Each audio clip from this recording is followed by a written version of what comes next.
नमस्कार दर्शकों, आप सभी का नवभारत न्यूज 24/7 में स्वागत है और मैं हूं आपके साथ अजयदीप सिंह बलवाल। दर्शकों, भारत और पाकिस्तान के बीच ऑपरेशन सिंदूर के बाद जिस तरह से तल्खियां बढ़ी और जैसे भारत ने पाकिस्तान के अंदर उन आतंकी ठिकानों को निस्तनाबूद कर दिया जिन्होंने पहलगाम आतंकी हमले के पीछे कहीं ना कहीं उनकी साजिश थी, उनकी वो हरकत थी और ऐसे में भारत का मुंह तोड़ जवाब पाकिस्तान को मिला। लेकिन उसी के साथ पाकिस्तान की तरफ से जब भारी शेलिंग की गई और सबसे ज्यादा जो इस पूरे मामले में सबसे ज्यादा जो पीड़ित लोग हुए वो राजौरी और पुंछ इलाके के हुए, वो उन बॉर्डर इलाकों के हुए जहां पर एलओसी पास में है और अंतर्राष्ट्रीय सीमा से लगते हुए जो इलाके हैं। सबसे ज्यादा भारी शेलिंग जो है वो इन इलाकों में हुई, जिसमें कि काफी ज्यादा जान और माल का भी नुकसान हुआ। आपको बता दें कि अब राजौरी के अंदर और पुंछ के अंदर अगर कहें, इन हालातों को देखते हुए जब स्कूल्स को बंद किया गया सुरक्षा कारणों के चलते, जब स्टूडेंट्स को ये कह दिया गया कि वो अपने घर में रहें, तो ऐसे में अब जिंदगी जो है वो आम पटरी पर आ रही है। जिंदगी एक बार फिर से वैसी ही हो रही है जैसे पहले थी, क्योंकि आज राजौरी और पुंछ में भी कई स्कूल्स जो हैं वो खोल दिए गए और ऐसे में अब दोबारा से जो स्टूडेंट्स हैं वो स्कूल्स में पढ़ाई के लिए जा रहे हैं। लेकिन उसी बीच जब हमने देखा कि पुंछ में जब शेलिंग हुई और उस शेलिंग के दौरान दो जुड़वा भाई बहन भी जो है वो इस दुनिया को अलविदा कह गए, वो अपनी आखिरी सांसें उन्होंने शेलिंग के दौरान ली। तो ऐसे में उनके स्कूल के अंदर भी बच्चे जो हैं वो नम आंखों से उन्हें आज याद करते हैं।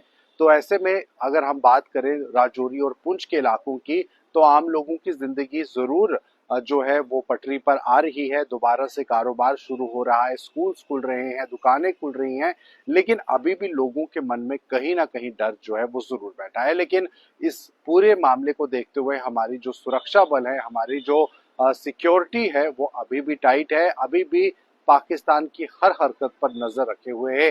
हालांकि इसमें कोई दो राय नहीं है कि दोनों देशों के बीच में सीज फायर हुआ है, लेकिन सबसे ज्यादा क्षति जिस जगह को पहुंची है वो राजौरी और पुंछ के इलाके हैं, वो कुपवाड़ा, बारामूला, उड़ी जैसे इलाके हैं, वो सांबा, कठुआ जैसे इलाके हैं, जहां पर स्कूल्स को काफी लेट खोला गया है। क्योंकि इससे पहले जो ऑर्डर स्कूल्स को खोलने का आया था वो कुछ ऐसे जम्मू के इलाके थे जो कि बॉर्डर एरिया के पास नहीं थे, उन इलाकों को खोलने की जो जानकारी है वो सामने आई थी। लेकिन अभी भी बॉर्डर इलाकों में जो स्कूल्स थे उन्हें अभी भी खोलने के आदेश नहीं दिए गए थे। तो ऐसे में आपको बता दें कि आदेश आ चुके हैं।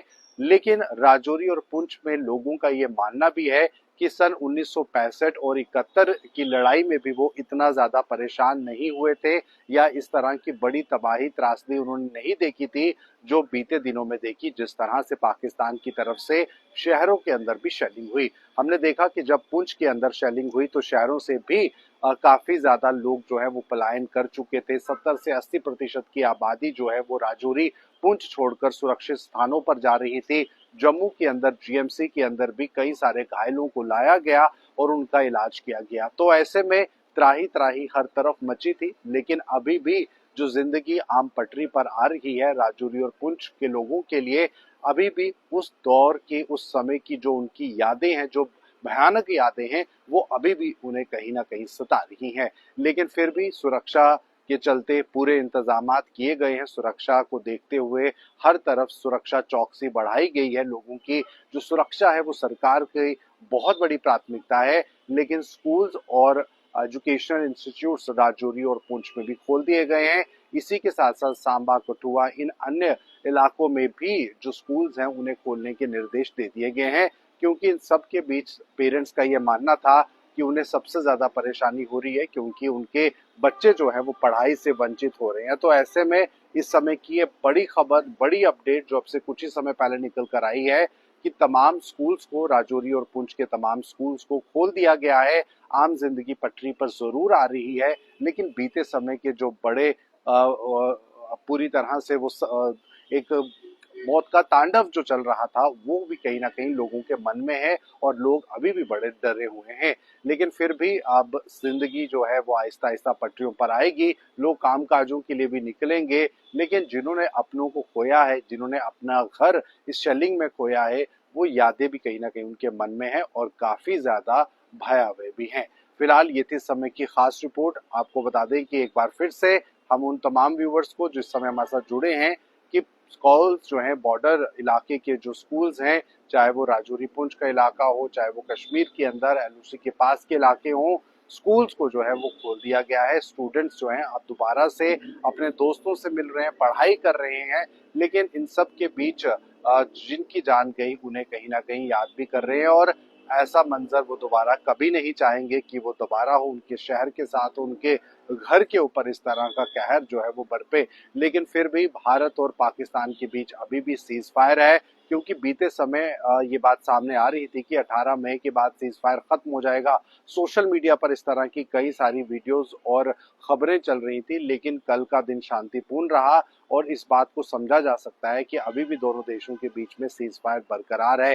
हालांकि हमने जब बात कही कि कई सारे मकान भी क्षतिग्रस्त हुए हैं, आप सभी जानते हैं, सोशल मीडिया पर विजुअल्स भी वायरल हो रहे थे और जम्मू कश्मीर के मुख्यमंत्री उमर अब्दुल्ला ने लोगों को ये आश्वासन भी दिया कि उनके नुकसान का भरपाई होगी, उनके नुकसान के पूरी तरह से जायजा लेकर उनका कितना नुकसान घर का हुआ है उन्हें जरूर मुआवजा दिया जाएगा और उनसे जो बन पड़ेगा वो जरूर करेंगे। अगर कुछ कमी आई तो वो केंद्र सरकार से भी मदद जो है वो मांगेंगे। तो ऐसे में जम्मू कश्मीर में इस पूरे हाल के बाद देश के रक्षा मंत्री राजनाथ सिंह भी पहुंचे। उन्होंने भी उन इलाकों का दौरा किया जहां पर सबसे ज्यादा लोग प्रभावित हुए। उन्होंने आश्वासन दिया कि लोगों की मदद होगी, लेकिन पाकिस्तान को गोली का जवाब गोले से दिया जाएगा अगर भविष्य में किसी भी तरह से देश के मासूम नागरिकों पर पाकिस्तान अपनी आंख भी डालेगा। तो फिलहाल स्कूलों में पढ़ाई शुरू हो चुकी है, व्यापार भी धीरे धीरे शुरू होने लग गया है, लेकिन अभी भी इन इलाकों में रह रहे लोगों को अभी भी नॉर्मल जिंदगी बिताने में कुछ समय जरूर लगेगा। फिलहाल ये थी समय की खास बड़ी जानकारी। आप बने रहे नवभारत न्यूज 24/7 के साथ।